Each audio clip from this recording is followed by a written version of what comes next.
Dalam Filipi pasal 3 ayat 13 berkata demikian, aku melupakan apa yang ada di belakangku dan mengarahkan diri kepada apa yang ada di depan. Firman Tuhan ini sangat luar biasa bahwa mengingatkan kita sebagai umat Tuhan bahwa apa yang sudah terjadi di tahun 2023, apapun yang kita hadapi, apapun yang kita alami, marilah kita melupakan semuanya dan kita membuka satu lembaran baru di tahun 2024. Kita buka satu lembaran baru di tahun 2024 bersama dengan Tuhan. Semua yang ada di tahun 2023 kita kubur.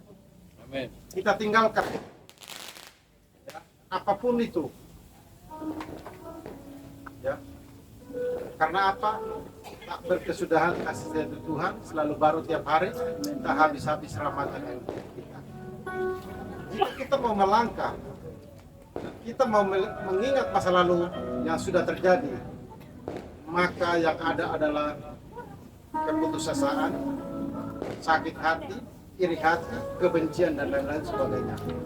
Nah, karena itu Rasul Paulus mengatakan bahwa aku melupakan apa yang ada di belakangku dan mengarahkan diri kepada apa yang menjadi tujuan kita di tahun 2024. Nah, itu dari Filipi pasal 3 ayat 13. Saya mengambil pada malam hari ini dari Ulangan pasal 28 ayat yang ke-8 sampai ke-12 mengatakan demikian. Tuhan akan memerintahkan berkat ke atasmu di dalam lumbungmu dan di dalam segala usahamu. Ia akan memberkati engkau di negeri yang diberikan kepadamu oleh Tuhan Allahmu. Tuhan akan menetapkan engkau sebagai umat yang kudus, ya, sebagai umat yang kudus, seperti yang dijanjikannya dengan sumpah kepadamu, jika engkau berpegang pada perintah Tuhan Allahmu dan hidup menurut jalan yang ditunjukkannya, maka segala bangsa di bumi akan melihat bahwa nama Tuhan telah disebut atasmu dan mereka akan takut padamu. Ayat 11, juga Tuhan akan melimpahi engkau dengan kebaikan dalam buah kandunganmu, dalam hasil ternakmu dan dalam hasil di tanah yang dijanjikan Tuhan dengan sumpah kepada nenek moyangmu untuk memberikan kepadamu. Ayat 12, Tuhan akan membuka bagimu kebendaaraannya, ya. Tuhan akan membuka bagimu kebendaaraannya yang melimpah dari langit untuk memberikan hujan bagi tanahmu pada masanya dan memberkati segala pekerjaanmu sehingga engkau memberi pinjaman kepada banyak bangsa, tetapi engkau sendiri tidak meminjam, tidak meminta pinjaman. Nah, Bapak Ibu Saudara sekalian, saya melihat tahun 2024 ini tahun yang dahsyat dan luar biasa. Bagi GAA sendiri akan dahsyat dan luar biasa. Seperti apa? Kita tunggu Tuhan yang bekerja. Amin. Amin. Firman Tuhan berkata bahwa dalam Ulangan tadi ayat yang ke-8, Tuhan akan memerintahkan berkat ke atasmu dan di dalam lumbungmu dan di dalam segala usahamu. Ya, tahun berkat. Kalau saya melihat, ya, beda pandangan orang, beda cara kita melihat. Memang tahun 2023 saya memang melihat gelap. Dan saya lalui itu bersama dengan Tuhan. Tapi tahun 2024 saya melihat satu terang yang luar biasa. Dan saya tidak tahu terang itu yang bagaimana, tapi Tuhan akan bekerja dalam diri kita masing-masing. Bapak Ibu Saudara sekalian yang saya kasih dalam Tuhan Yesus Kristus, bahwa ayat yang ke-9, Tuhan akan menetapkan engkau sebagai umat yang kudus. Nah, ini yang perlu kita garis bawahi, bahwa Tuhan akan memberkati kita dengan dahsyat dan luar biasa. Tapi kita juga harus menjaga kekudusan hidup, ya, ketika kita menjalani kehidupan ini.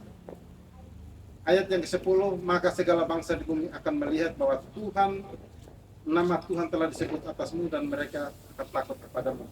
Juga Tuhan akan melimpahi engkau dengan kebaikan. Kita mau yang baik-baik saja kan? Tidak mau yang tidak baik. Semua anak-anak Tuhan mau yang baik-baik saja.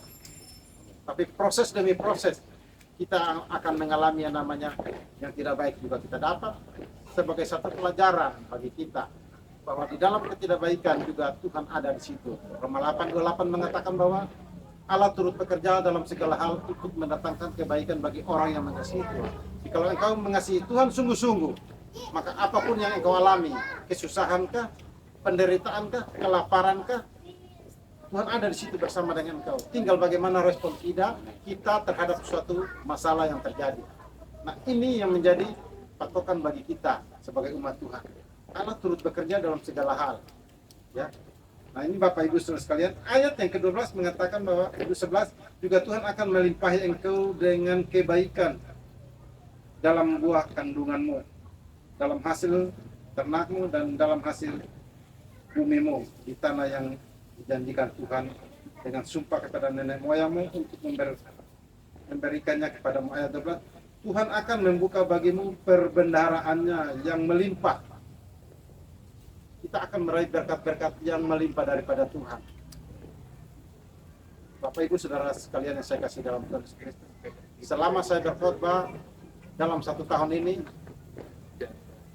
saya tidak dapat berkah. Yang saya khotbah berapa? 35 KK. Tinggal kali aja udah berapa. Nah, kemarin Natal mereka kasih saya 150.000. Puji Tuhan. Saya tidak menaruh hati saya kepada berkat itu. Tuhan melatih saya supaya engkau melayani motivasimu sungguh-sungguh di hadapan Tuhan. Saya khotbah Paskah awal tahun kemarin. Pokoknya setiap kultus saya khotbah di situ. Saya cuma dikasih satu lembar baju. Dan saya yakin itu baju juga hadiah. Cuma mereka lempar lagi. Bisa. Itu cara Tuhan. Artinya bahwa motivasi kita terhadap pelayanan itu murni, tulus enggak? Nah, murni dan tulus enggak? Itu Bapak Ibu Saudara sekalian. Ayat yang ke-12 mengatakan bahwa Tuhan akan membuka bagimu perbendaharaannya yang melimpah, yakni langit untuk memberi hujan bagi tanahmu pada masanya dan memberkati segala pekerjaanmu. Nah, ini garis bawahi. Harus bekerja untuk membiayai pelayanan kita. Jika kau berharap dari pelayanan, kecewalah kau. Kamu akan kecewa. Gembala gimana sih saya udah susah begini nggak diperhatiin. Kalau udah susah kamu mau nyusahin gembala lagi gimana? Tuhan akan memberkati engkau kalau engkau bekerja. Salahkah saya bekerja? Dulunya saya berpikir demikian. Saya dulu berpikir demikian. Ketika saya bekerja dalam pelayanan tidak ada motivasi yang lain. Lurus tulus. Nah, kalau kita harap dari pelayanan kita ada sakit hati dengan pendeta, sakit hati karena kita nggak diperhatiin, karena nggak dapat berkah. Tapi sekarang beda. Tuhan mengajarkan kita bekerja. Ini jelas firman Tuhan. Tuhan akan membuka bagimu perbendaharaannya, ya, dan memberkati segala pekerjaanmu sehingga engkau memberi pinjaman. Wah, kita hidup dalam berkelimpahan. Nah, ini memberi pinjaman ini kadang-kadang orang nggak balikin. Saya udah ngalamin, makanya saya komitmen. Siapa yang pinjam nggak ada. Firman Tuhan bilang kasih pinjam, enggak. Cukup sekali buat kau. Kau dapatlah itu. Saya udah bilang, kalau kamu pinjam harus balikin. Tapi kalau kamu nggak balikin, sekali untuk selamanya. Kau dapat itu nggak apa-apa. Saya ikhlas kok. Iya kan? Jadi begini, apa yang kita alami saat ini kita lupakanlah. Ya, sakit hati, kata-kata yang tidak bagus. Terlebih saya minta maaf kepada Pak Gembala, Pak Kenzi, Pak Diti, Pak Gido, semua yang hadir pada malam hari ini. Mungkin ada salah saya, baik lewat pikiran, perkataan, mungkin tingkah laku saya yang tidak sesuai dengan kebenaran firman Tuhan. Saya minta maaf. Karena apa? Saya mau memasuki tahun 2024 dengan sukacita damai sejahtera. Jangan sampai saya masuk 2024, dia lagi. Akhirnya apa? Ada sakit hati. Buat apa kita diizinkan Tuhan masuk dengan sakit hati? Nggak ada gunanya. Nggak ada. Mari kita tunggu bersama-sama di tahun 2023. Kita berdoa, kita ambil sikap di hadapan Tuhan. Katakanlah, Tuhan, aku mau Tuhan, Engkau jamah hati kami. Ajar kami untuk berubah. Ajar kami Tuhan, hari esok ada harapan. Hari esok masa depan kami. Hari depan, hari yang luar biasa bagi hidup kami. Berkati kami Tuhan. Berkati pekerjaan kami. Berkati apa yang kami kerjakan. Tuhan, kami percaya Tuhan ada. Tuhan bekerja. Jamah hati kami Tuhan. Kalau ada kesalahan kami di masa lalu kami, masa kami, hidup kami tidak berkenan, ampuni kami. Kami mau balik, kami mau nekat, kami mau berubah Tuhan. Esok hari kami sungguh-sungguh di hadapan-Mu. Kami mau bangkit, kami mau ambil sikap, kami mau melangkah. Ada Yesus bersama dengan kami.